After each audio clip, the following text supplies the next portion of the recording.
Assalamualaikum warahmatullahi wabarakatuh. Alhamdulillahi rabbil alamin wa bihi nasta'in wassalatu wassalamu ala khatamil anbiya'i wal mursalin nabiyina Muhammadin wa ala alihi wa sahbihi ajma'in amma ba'du. Kita meneruskan perbincangan kita dalam qada dan qadar, dan kita nak bincangkan satu lagi aliran yang menyimpang dalam masalah qada dan qadar, yang aliran ini juga di antara aliran yang common yang biasa kita dapat dalam percakapan harian orang, atau dalam certain situations bila kita berada dalam setengah situasi atau kondisi. Setengah orang dia memilih untuk jalan ini. Bahkan hakikatnya manusia ni banyak yang tidak konsisten dalam masalah qada dan qadar. Ya. Ada orang dalam nikmat dia menjadi qadariyah. Ketika musibah, ketika dia buat salah, ketika dia malas untuk melakukan ketaatan kepada Allah, dia jadi jabriyah. Inilah masalah. Ya. Golongan manusia dalam masalah qada dan qadar ni, dia tidak ada satu ketetapan. Ya. Dia adalah syubhat yang boleh berubah mengikut syahwat manusia. Tapi itu kita dah bincang syubhat Jabriyah pada kelas yang lalu. Jabriyah secara asasnya yang banyak tersebar dalam masyarakat. Dan kali ini kita nak bincang satu lagi bentuk aliran yang lebih khusus, yang lebih spesifik dalam bahagian ataupun dalam kategori Jabriyah. Iaitulah pandangan apa yang dinamakan sebagai nazariyatul kasb, teori al-kasb. Al-kasbu. Ya, yang dibawa oleh golongan al-Asy'ariyah. Ya, golongan al-Asy'ariyah. Kita tak sebut al-Asy'ariyah sebab kebiasaannya istilah al-Asy'ariyah merujuk kepada Maturidiyah dan Asy'ariyah secara serentak. Tapi yang kita nak rujuk di sini ialah satu pahaman dalam qada dan qadar yang dibawa oleh golongan Asy'ariyah secara khusus, iaitulah pengikut yang bernisbahkan diri mereka kepada Abul Hasan al-Asy'ari. Dan mereka ni ada teori namanya al-kasbu. Teori al-kasb. Ya. Kalimah kasbun, Allah Ta'ala berfirman, la yukallifullahu nafsan illa wus'aha, laha ma kasabat wa 'alayha maktasabat.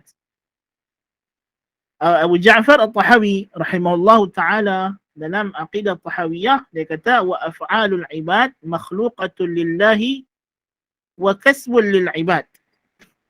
Perbuatan makhluk itu dicipta oleh Allah dan dia adalah usaha hamba. Kalimah kasbun, kasaba, ini kalimah yang sahih pada asalnya. Dia merujuk kepada usaha, perbuatan yang membawa kesan kepada pembuat, sama ada baik atau buruk. Sebab tu Allah Ta'ala kata laha ma kasabat, bagi satu jiwa itu kebaikan apa yang dia lakukan jika yang dia buat itu baik, wa 'alaiha maktasabat, dan ke atasnya keburukan jikalau yang dia buat itu buruk.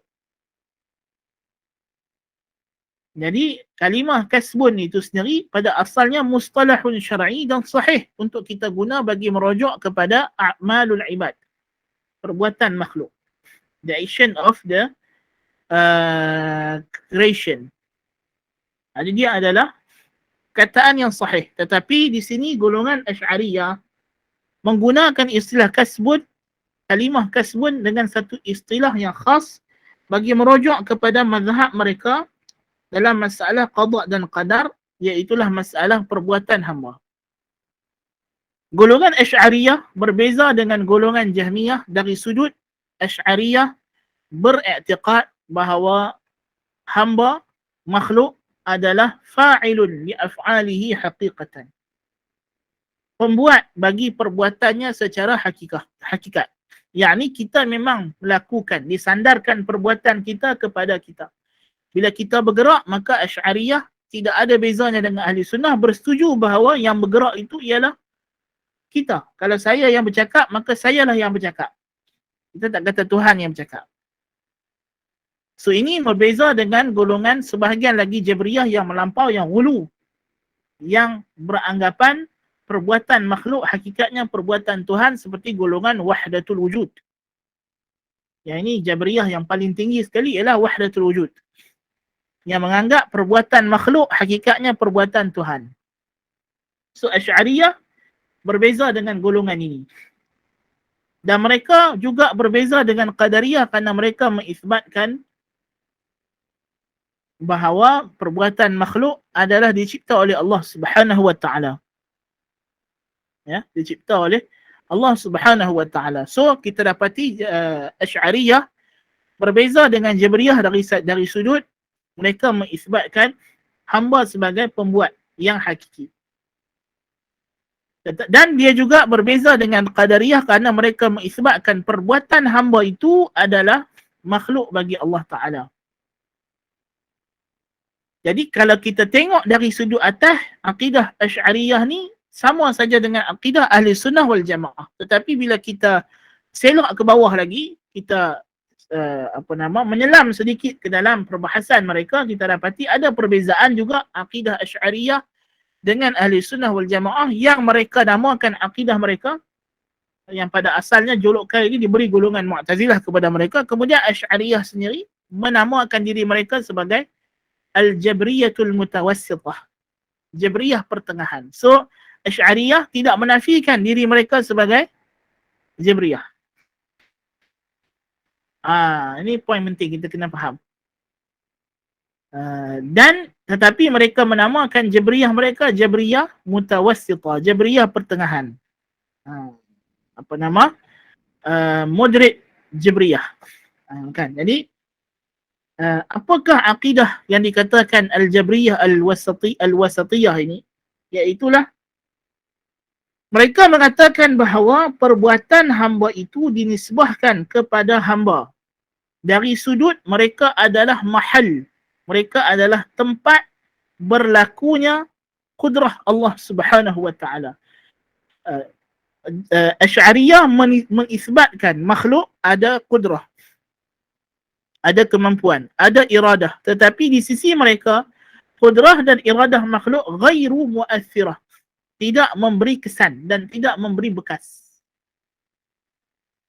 tetapi dia adalah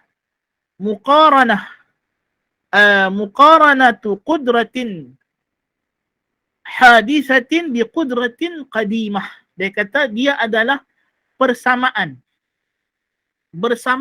berlakunya kudrah, kuasa yang baharu itu bersamaan dengan kudrah yang qadim, yang divine, yang suci. Iaitulah dia kata perbuatan makhluk berlaku, ya, berserentak dengan perbuatan Allah Subhanahu wa taala, dan perbuatan makhluk itu hanyalah berlaku sebagai tempat untuk berlakunya kudrah Allah Ta'ala, untuk berlakunya kesan kuasa Tuhan.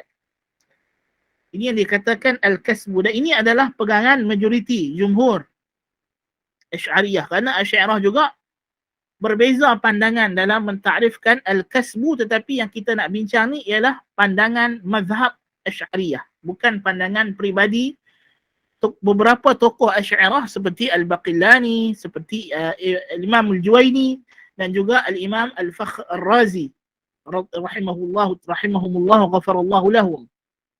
Al-Imam Al-Juwaini, pandangan beliau menghampiri pandangan Ahli Sunnah wal Jamaah. Ya. Tapi yang kita nak ialah mazhab rasmi golongan Asy'ariyah. Apa dia mazhab mereka? Dia kata Al-Armuwi dalam kitabnya At-Tis'iniyah, مذهب الشيخ مذهب الشيخ يعني أبو الحسن الأشعري وأكثر أصحابه dan majoriti pengikut-pengikutnya, والنجارية dan juga النجارية, والجهمية dan Jahmiyah. Pay attention to this word. Jadi maknanya Syekh Al-Armuwi, seorang ulama besar mazhab Asy'ariyah yang pernah berdebat dengan Syekh Al-Islam Ibn Taimiyah. Ya. Jadi dia sendiri mengakui bahawa Abul Hasan Asy'ari dalam masalah akidah qada dan qadar ini, Asy'ariyah bersepakat dengan mazhab Najjariyah dan juga Al-Jahmiyah. Semua ini adalah aliran Jabriyah. أن الأفعال الاختيارية للحيوان واقعة بخلق الله تعالى وأنه لا أثر للقدرة الحادثة في إيجاد ذات الفعل ولا في إيجاد صفته وأثره فيه إنما هو بالكسب. Bahawa bersepakat mereka ini Asy'ariyah, Najariyah dan Jahmiyah bahawa perbuatan hamba yang secara ikhtiar, action that based on volition, our action that based on volition, perbuatan kita yang bersandarkan kepada kehendak kita yang bebas, free will, adalah berlaku dengan ciptaan Allah Subhanahu wa taala. Yang ini, poin pertama ni tak ada masalah. Bersetuju dengan Ahli Sunnah wal Jamaah juga. Tetapi apa dia? Poin yang kedua. Dan bahawa sesungguhnya tiada kesan baginya sama sekali bagi kudrah yang baharu, kudrah makhluk, pada mewujudkan perbuatan tersebut sendiri mahupun pada sifatnya. Dan kesan kudrah makhluk itu hanyalah pada pada memperoleh, yakni disebahkan, disandarkan kepadanya sahaja. Yakni perbuatan makhluk, hakikatnya makhluk itu dari sudut dia bergerak, dia tidak ada fungsi dalam mewujudkan pergerakan tersebut. Yang berlaku hanyalah disebabkan Allah Ta'ala mencipta pergerakan. Sekarang tangan saya dah bergerak ni. Di sisi Asy'ariyah, sekarang ini Allah Ta'ala mencipta tangan saya bergerak. Maka disebabkan itu dinisbahkan kepada saya tangan saya bergerak. Macam kalau kita main papet, angkat tali, okay, hakikatnya papet tu tidak bergerak. Tetapi bila kita nampak tangannya bergerak bila ditarik oleh orang daripada atas dengan tali, kita kata tangan dia bergerak. So itu sahaja kesannya. Tetapi papet tu sendiri dia tidak ada sebarang keupayaan untuk menggerakkan tangannya sendiri. See?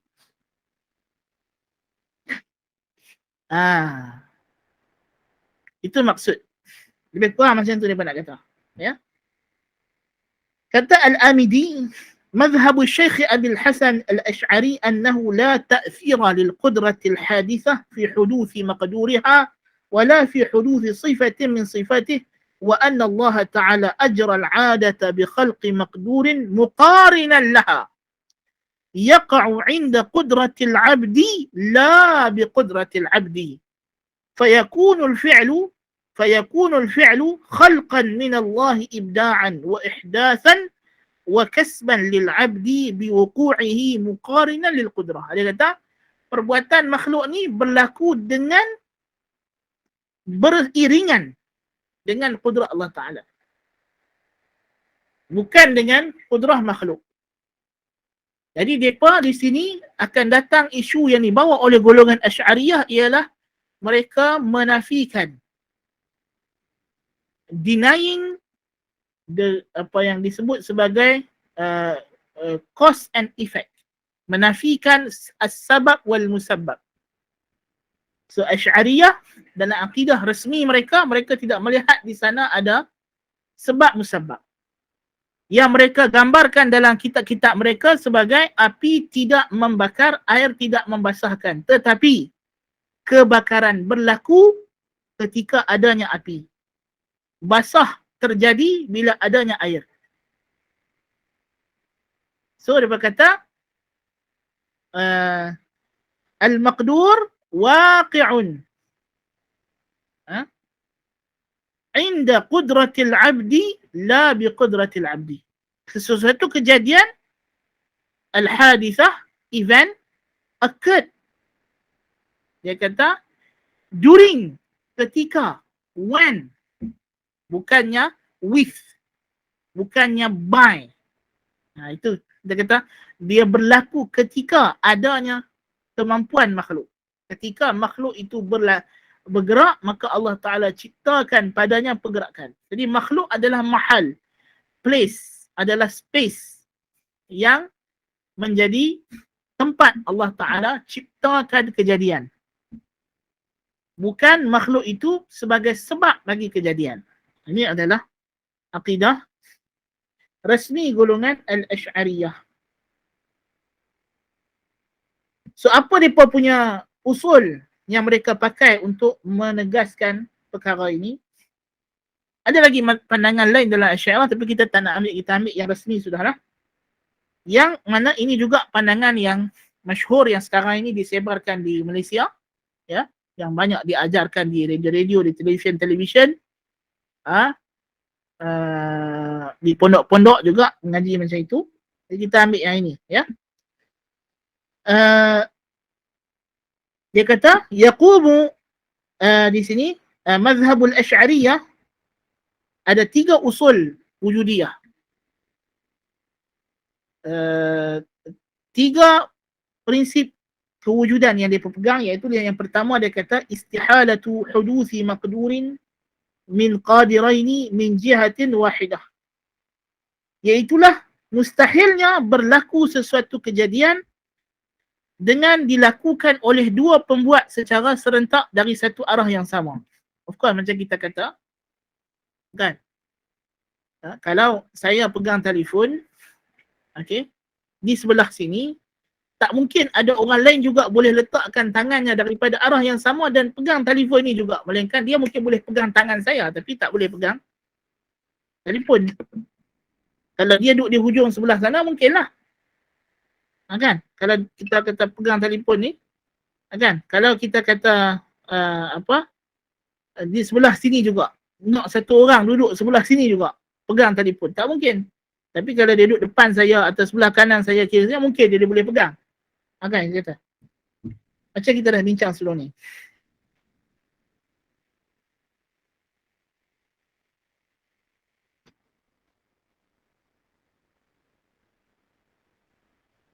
Jadi dia kata tak mungkin dari arah yang sama. So kita kata asal ni betul lah. Kemudian dia kata yang kedua, annal hudutha ma'nan wahidun la yaqbalu ziyadah wala nuqsan wala ta'addud fil jihad. Dia kata kejadian, event, sesuatu event, ya, adalah makna yang satu.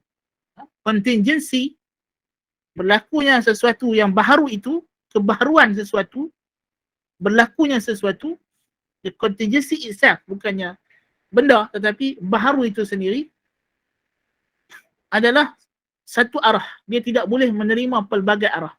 Yang ni kalau kita kata perbuatan makhluk ialah dicipta oleh Allah, kita tak boleh kata dia dicipta oleh makhluk atau dia dilakukan oleh makhluk. Dia each other. Only each, either one. Either one. Dia tak boleh both. Cannot be both. So kalau kita kata telefon ni dipegang oleh saya, kita tak boleh kata dia dipegang oleh orang lain juga. Ya? So kalau ada 3 orang duk pegang telefon ni, kita hanya boleh disuahkan pemegang telefon ni kepada seorang. Iaitulah kudrah dia yang benar-benar mengangkat telefon. Nah, kalau kita kata ada satu benda yang berat, batu, meja. Meja ni saya boleh angkat seorang diri. Dengan saya sendiri angkat, dah terangkat dah meja ni. Kemudian datang orang yang kedua, letak tangan dia, pegang di bucu meja, pegang sekali dengan saya. So, kita tak boleh kata mereka kedua-duanya sedang mengangkat meja ini.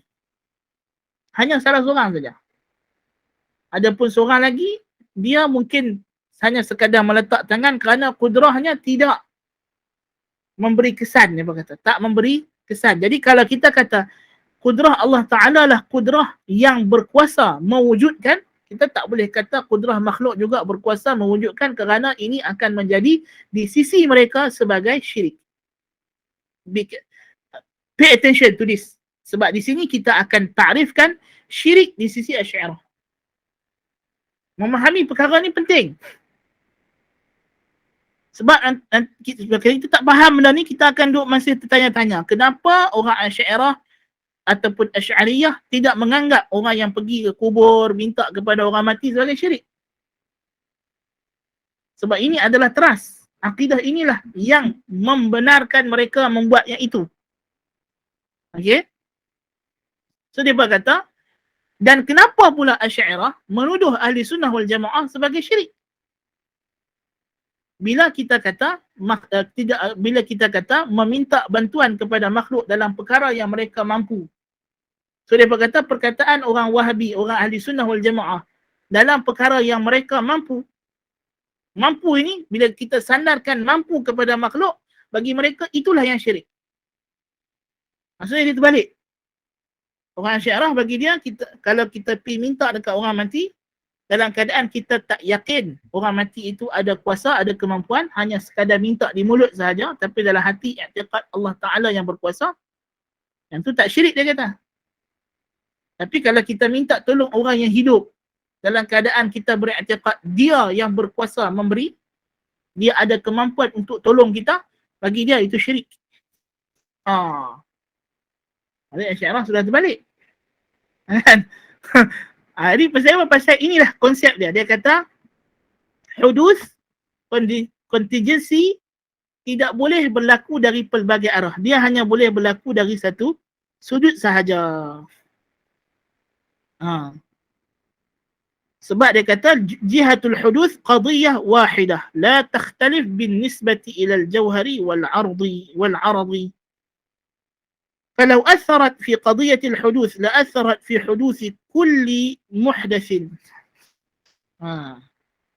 Dia kata kerana kalau kita kata makhluk ada kemampuan, makhluk ada kuasa, maka menurut Abul Hasan Al-Asy'ari tak boleh kita kata makhluk hanya berkuasa dalam bab ini sahaja tapi tak berkuasa dalam perkara. Tak boleh.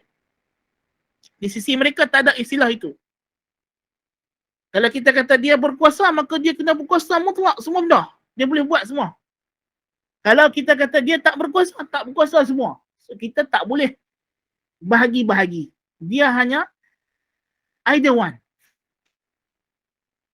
If it is A, so it cannot be B. If it is B, so it cannot be A. Kita tak boleh ada third choice. Kita mengatakan some of it is A and some of it is B. No, cannot. Dia tak boleh macam tu. Itu dia punya pahaman macam tu. Kalau kita ahli sunnah wal jamaah, kita dah belajar. Itu kita kata akidah ahli sunnah wal jamaah, al-hudus tata'addad jihatuh. Contingency itu boleh berbilang-bilang arahnya. So kita kata makhluk ada kudrah yang Tuhan bagi to certain degree. Nah, maknanya dia boleh buat perkara tertentu. Seperti mana kita kata makhluk melihat to certain degrees, dia ada had. Dia ada limitation. Untuk kita punya penglihatan, for our sight, for our hearing. Kita mendengar, kita melihat. Tetapi pendengaran dan penglihatan kita ada limitation. Tuhan, pendengaran dan penglihatannya tidak ada limitation. Dia has no limit.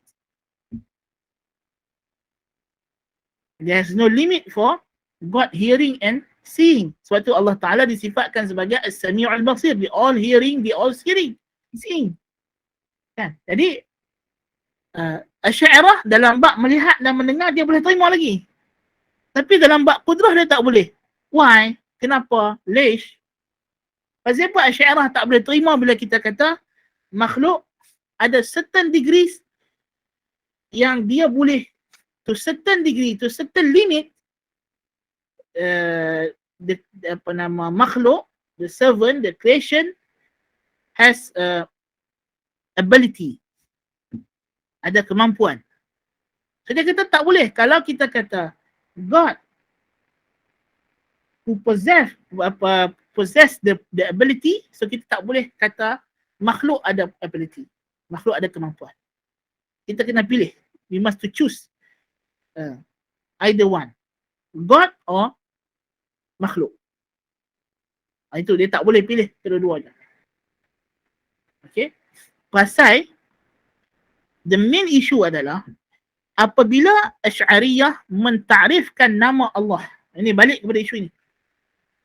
Allah di sisi Asy'ariyah ialah Al-Qadimut Tammul Qudrah, ataupun Allah adalah Al-Qadir ala al-ikhtira'.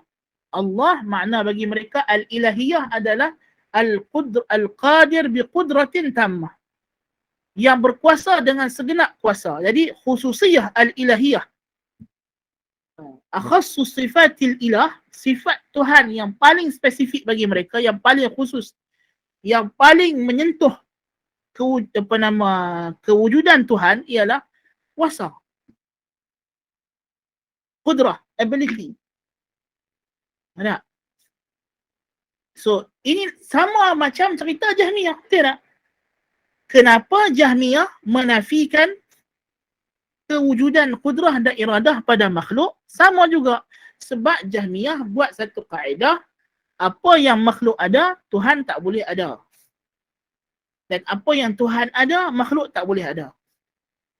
Tetapi Jahmiyah, dia punya prinsip dia lebih umum. Jadi apa sifat pun yang Tuhan ada, makhluk tak boleh ada. Dan apa sifat yang makhluk ada, ada, Tuhan tak boleh ada. Tetapi Asy'ariyah mengkhususkan sifat yang makhluk sahaja boleh, Tuhan saja boleh ada, makhluk tak boleh ada, ini kepada satu sifat. Apa dia sifat itu? Qudrah, kemampuan. Yang mereka namakan inilah akhassu sifatil ilah. Sifat Tuhan yang paling khusus, sifat nafsiyah Tuhan. Sifat yang menjadi essence of God. Yang majoriti, kebanyakan ahli kalam dan ahli falsafah setuju, iaitulah God as the omnipotent.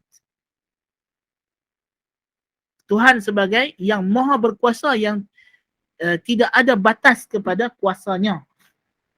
So dia pun kata, kalau kita isbat makhluk ada walaupun sekelumit kuasa, kita sudah mensyirikkan Allah Subhanahu wa taala.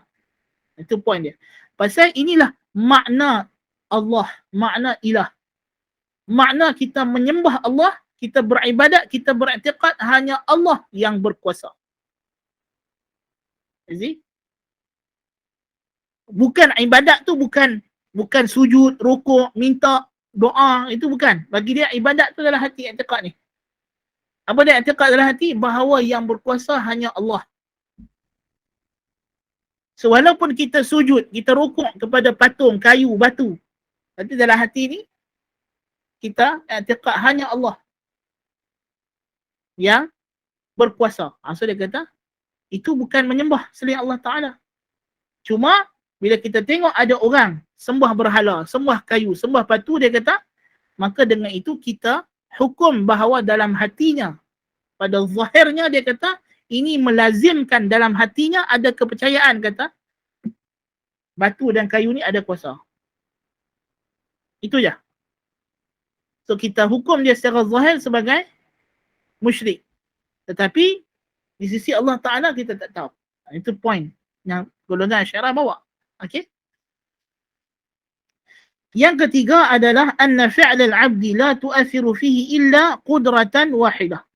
Bahawa perbuatan makhluk tidak boleh berlaku melainkan dengan kesan daripada kudrah yang satu.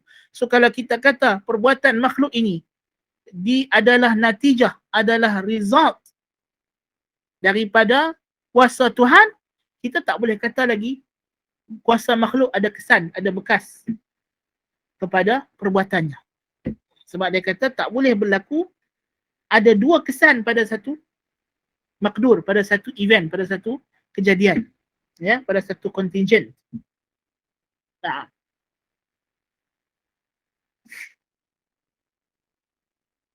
Jadi kalau kita melihat kepada tiga usul Asy'ariyah ini, ialah usul mereka sama dengan usul Jahmiyah. Tidak ada beza, sebab itulah Al-Armuwi dah sebut daripada awal tadi, Asy'ariyah, Najariyah, Jahmiyah berkongsi pandangan yang sama.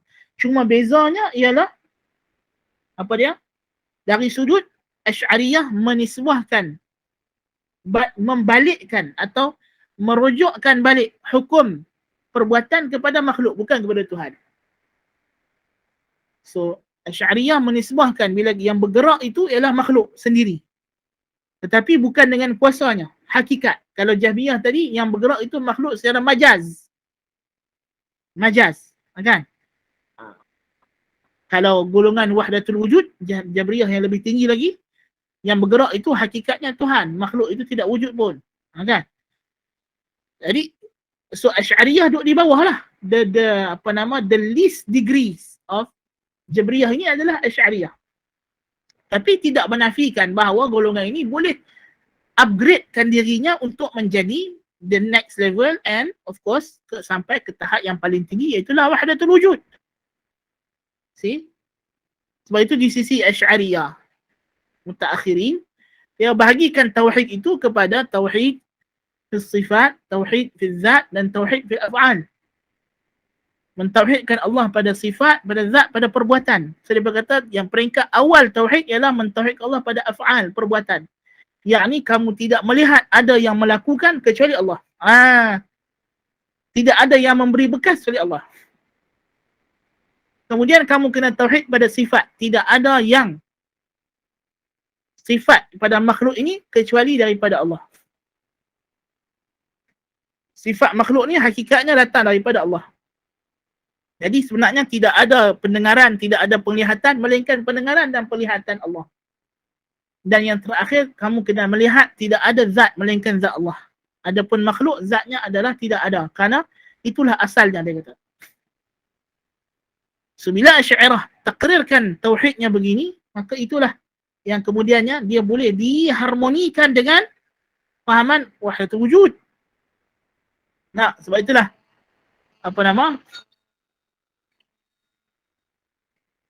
golongan Asy'ariyah. Sebab itulah golongan Asy'ariyah melihat bahawa fahaman wahdatul wujud itu adalah the best explanation kepada akidah mereka yang begini rumit. Sebab nanti kita kata al-kasbu ini, kasab ini, dia adalah akidah yang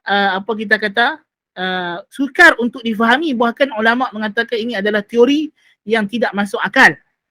Bahkan dia diseragamkan dengan pahaman Mahdi golongan Rafidah. Orang Rafidah, Mahdi Rafidah tidak wujud, tidak ada, tak masuk akal, khurafat.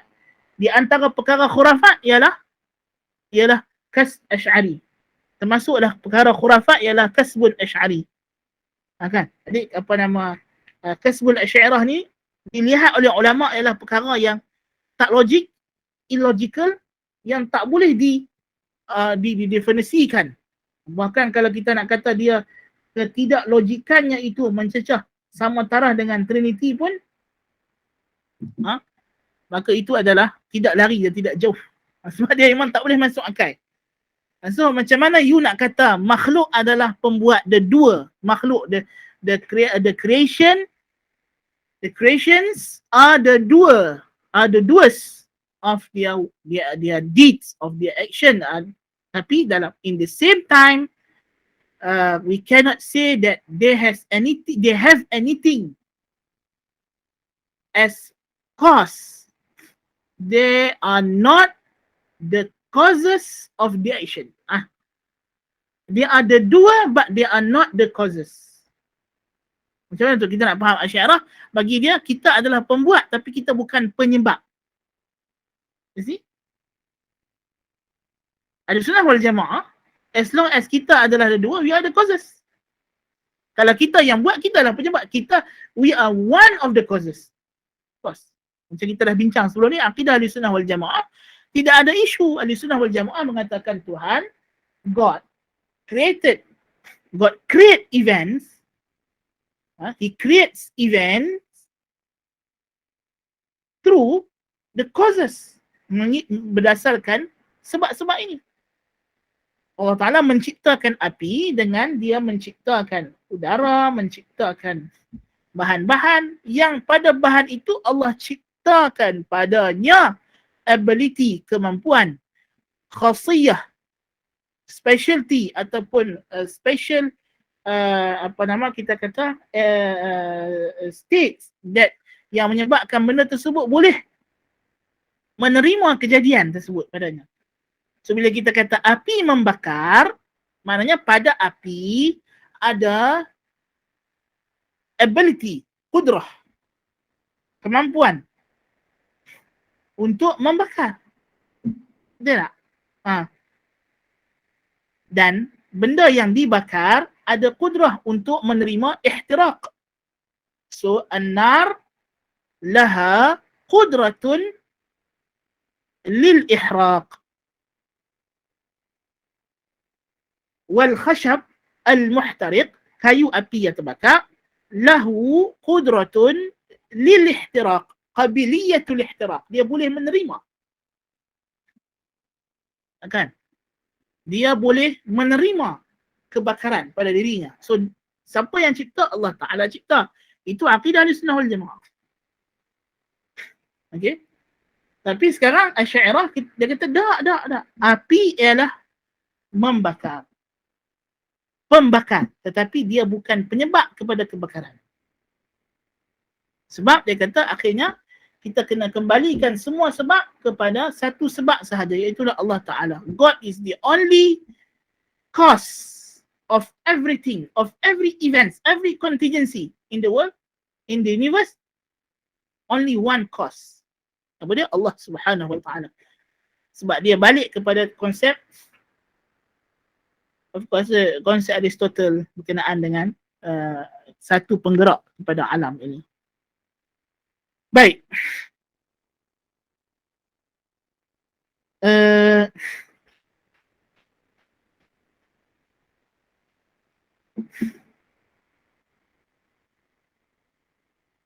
Adapun dalil-dalil yang digunakan oleh Asy'ariyah dalam masalah ni, golongan Asy'ariyah berbeza pandangan tentang apakah jenis dalil yang boleh digunakan dalam menegakkan akidah qada dan qadar. Ada yang berpandangan dalil yang boleh digunakan adalah dalil akal sahaja, seperti juga akidah tentang ketuhanan, teologi. Dan ada yang kata untuk qada dan qadar ni kita boleh guna dalil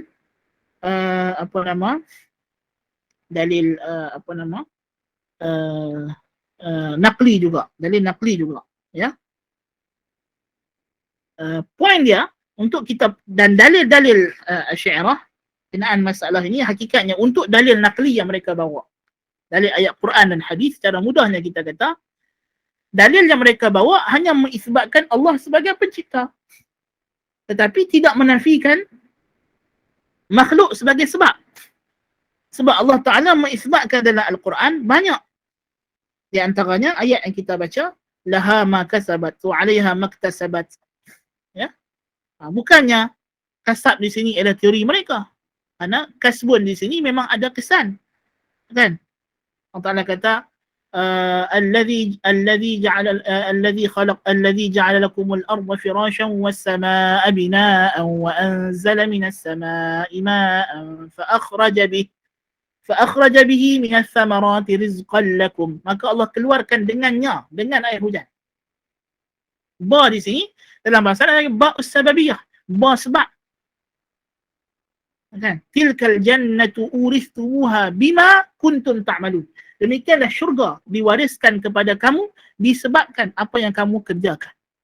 So sebab pada cerita pasal Quran Allah kata yahdi bihillahu man ittaba'a ridwanahu subulas salam. Allah membimbing dengan sebab Al-Quran. Barang siapa yang mengikuti keredaannya jalan-jalan yang sejahtera. Dalam Quran banyak ayat yang Allah isbatkan asbab, sebab. Kita dah nafikan sebab. Ya, sekarang golongan Asy'ariyah menafikan sebab. Dia kata ba ni semua bukan sebab. Itu masalah lah. Kefahaman mereka tidak sejahtera dengan bahasa Arab yang difahami oleh sahabat, tabi'in dan tabi'in. Ya. Dalil mereka hanya sekadar menunjukkan Allah sebagai pencipta, tetapi tidak menafikan sebab, macam dalil Qadariyah. Dalil Qadariyah menunjukkan makhluk sebagai sebab, bukan sebagai pencipta. Kalau kita gabungkan kedua-dua dalil Qadariyah dengan dalil Jabriyah Asy'ariyah, kita dapat dalil mazhab Ahlussunnah wal Jamaah. Ya.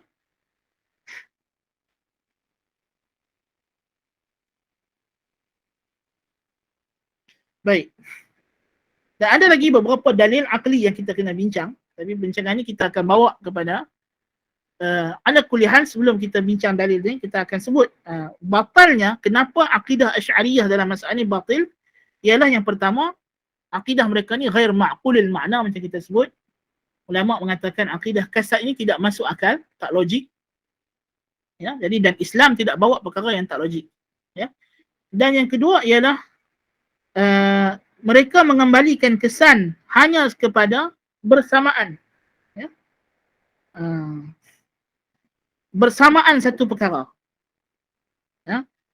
Jadi kalau mengikut akidah Asy'ariyah ini, kelazimannya bolehlah kita katakan tidak ada beza di antara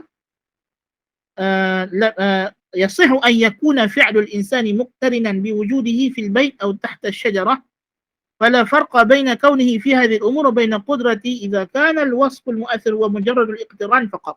Kalau tidak ada beza di antara manusia itu berada di rumah dengan berada di bawah pokok. Tak ada beza sebab dia hanya bersamaan. Bersamaan.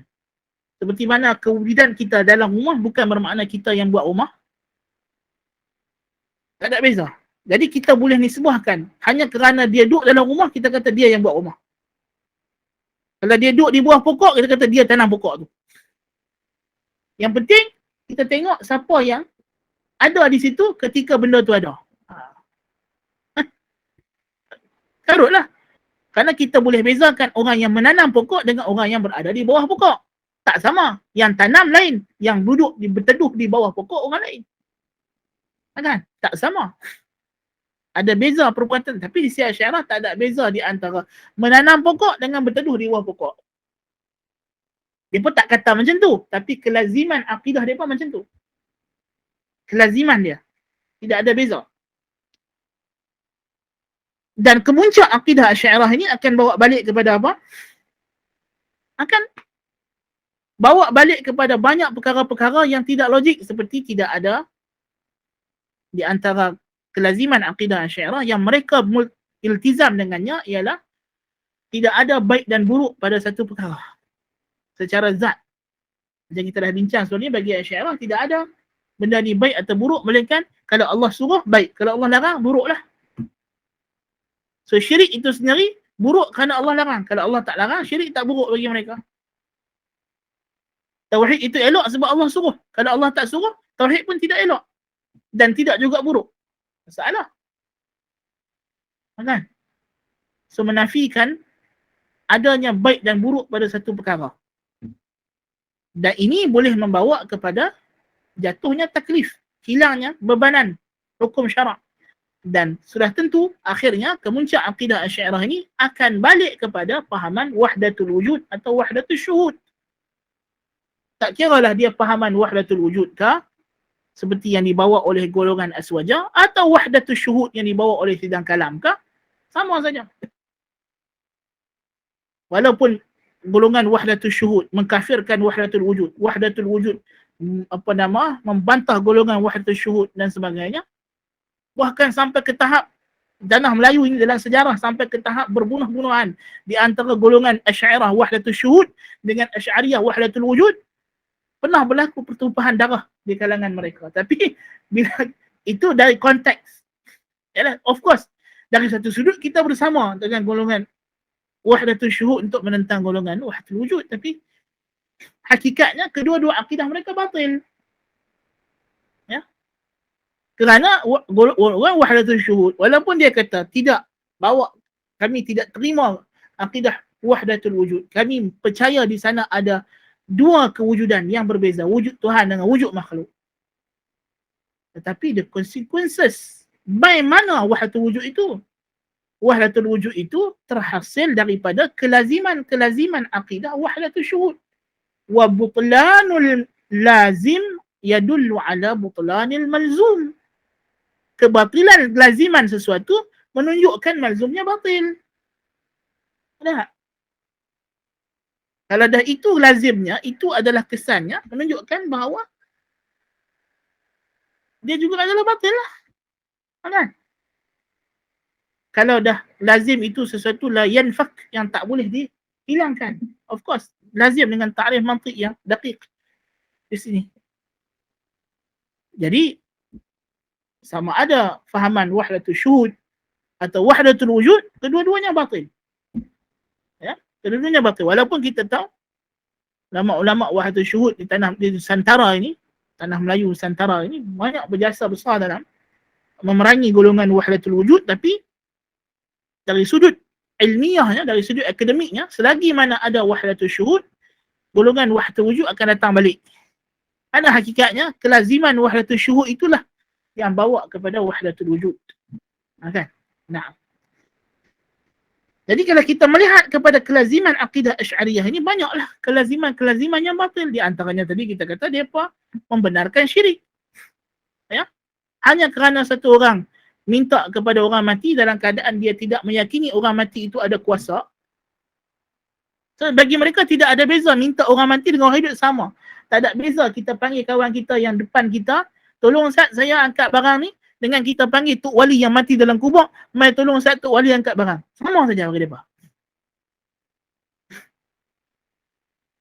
Kerana ukuran syirik dan tidak syirik itu bukan pada siapa yang dipanggil, tapi apa i'tiqad terhadap benda yang dipanggil. Adakah kita percaya yang kita panggil itu, yang diseru itu ada kuasa atau tak ada kuasa? So kalau kita panggil orang hidup depan kita, minta tolong dia, kalau kita percaya dia ada kuasa, syirik. Kalau kita panggil orang yang mati atau jin yang tak nampak, yang ghaib, tapi kita tak percaya benda tu ada kuasa, kita kata dia tidak ada kuasa, yang berkuasa hanya Allah, maka tak syirik. Masalah. Tak ada beza antara makan ubat yang doktor bagi dengan pakai tangkai yang Tok Bomo bagi. Di antara kelaziman yang diakui oleh golongan Asy'ariyah, bahawa tak ada beza antara Panadol dengan tangkai, dengan benang hitam.